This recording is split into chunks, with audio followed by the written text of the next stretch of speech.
Assalamualaikum warahmatullahi wabarakatuh.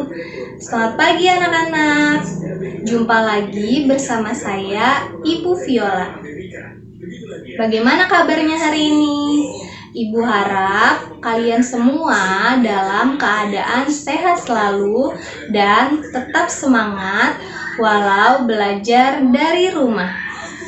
Sebelum kita memulai pembelajaran hari ini, marilah berdoa menurut agama dan kepercayaan masing-masing. Baik anak-anak, di pertemuan sebelumnya Ibu sudah memberikan beberapa tugas di Google Classroom mengenai penjualan kredit. Di video kali ini Ibu akan membahas mengenai transaksi penjualan barang dagangan. KD 3.1 menganalisis pencatatan transaksi penjualan barang dagangan secara kredit, wesel, dan penjualan angsuran. KD 4.1 melakukan pencatatan transaksi penjualan barang dagangan secara kredit, wesel, dan penjualan angsuran. Di sini ada penjualan secara kredit, yaitu penjualan yang pembayarannya akan diterima dalam jangka waktu tertentu setelah penjualan dilakukan sesuai dengan kesepakatan antara penjual dan pembeli. Penjualan secara kredit akan mengakibatkan timbulnya piutang bagi penjual dan adanya utang bagi pembeli. Dalam pelaksanaannya, penjualan secara kredit didukung dengan adanya faktur ya.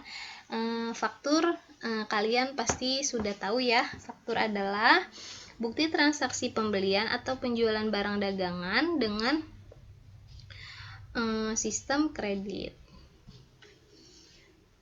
Terdapat prosedur yang ada dan membentuk sistem akuntansi atau sistem perhitungan dari penjualan kredit.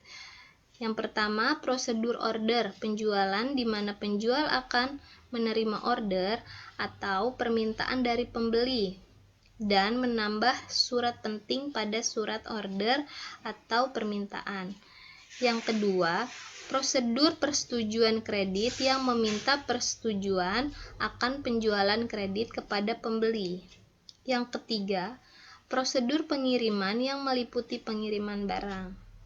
Yang keempat, pencatatan piutang dengan memasukkan tembusan faktur penjualan ke kartu piutang. Yang kelima, prosedur distribusi penjualan.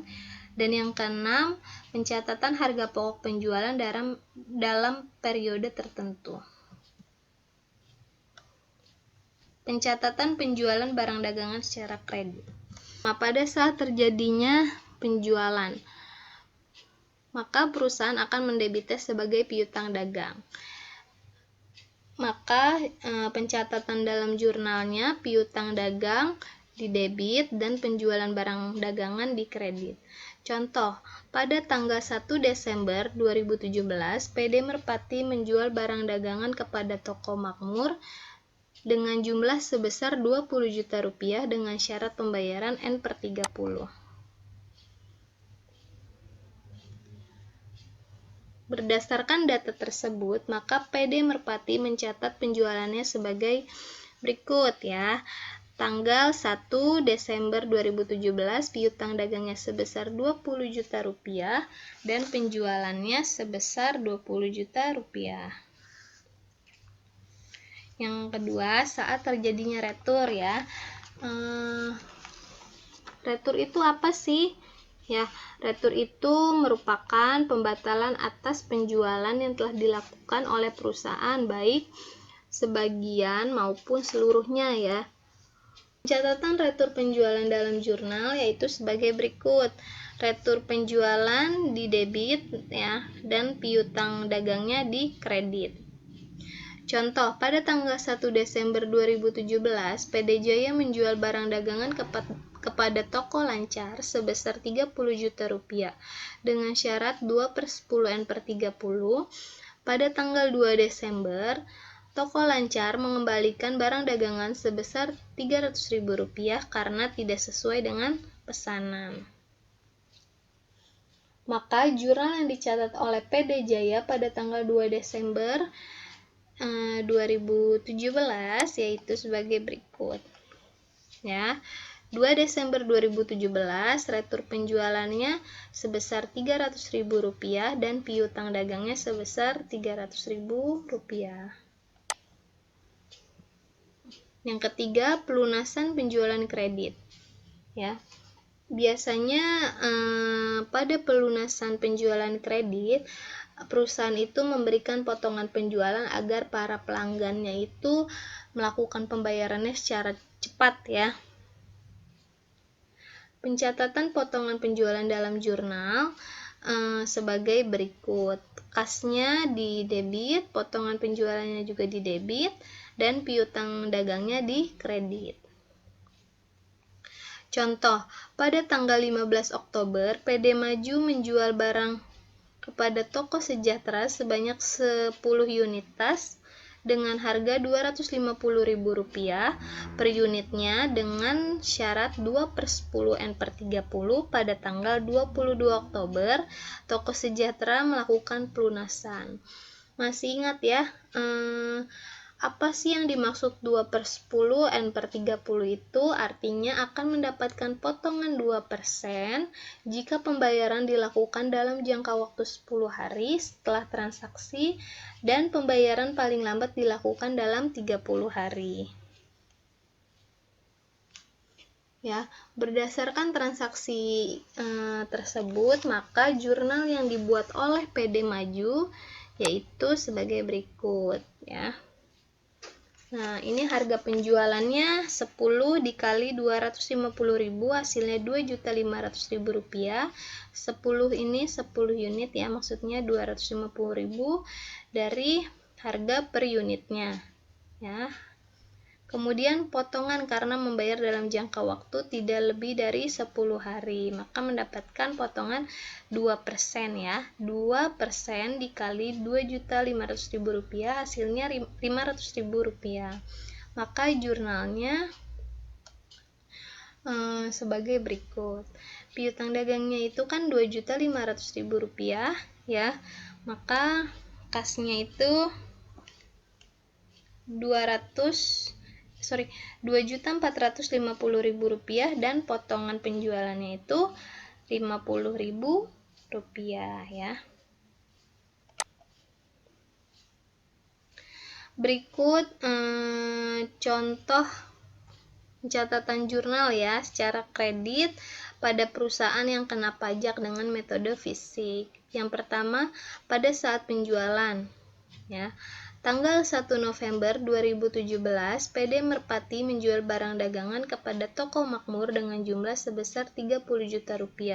Syarat pembayarannya dan PPN-nya 10%.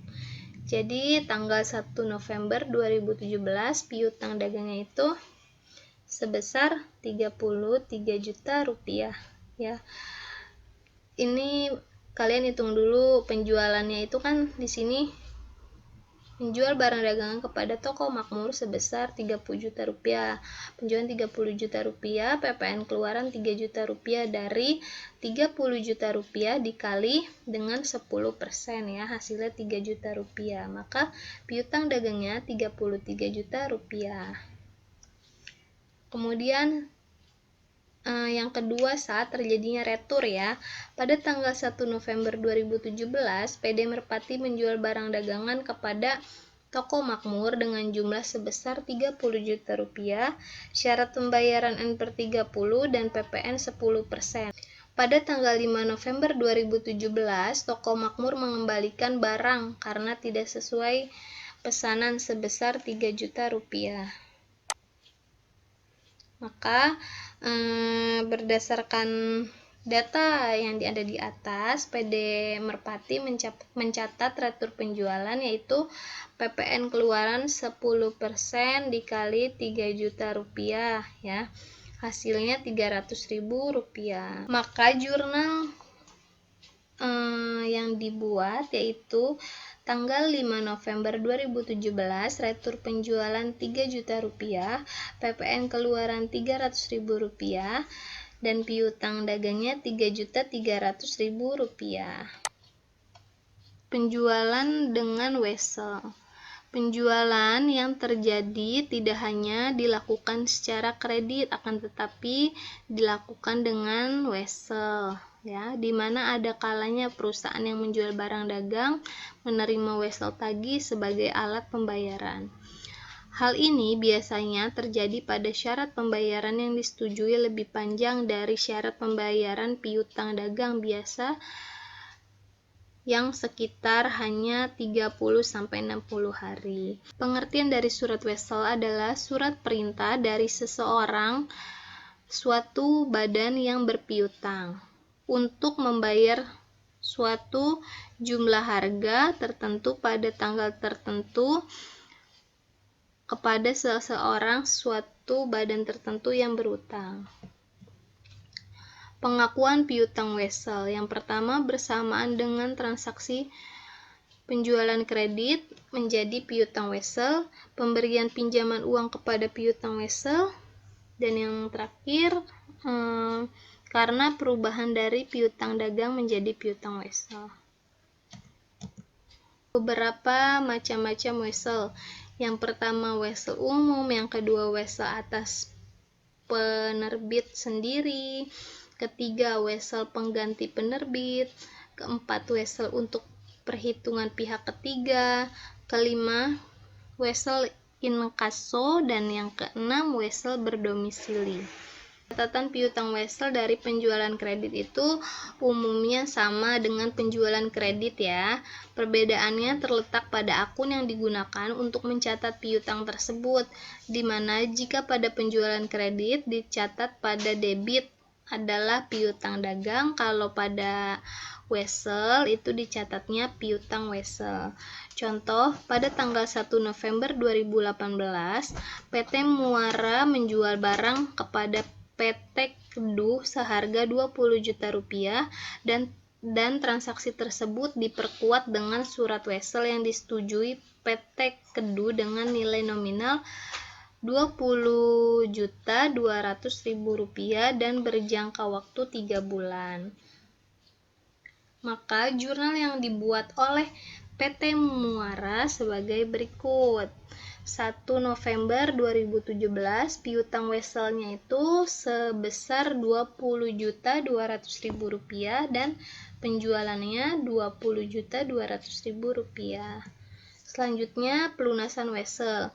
Misalnya pada tanggal 1 November 2018 PT Muara menjual barang kepada PT Kedu seharga Rp20 juta dan transaksi tersebut diperkuat dengan surat wesel yang disetujui PT Kedu dengan nilai nominal Rp20.200.000 dan berjangka waktu 3 bulan.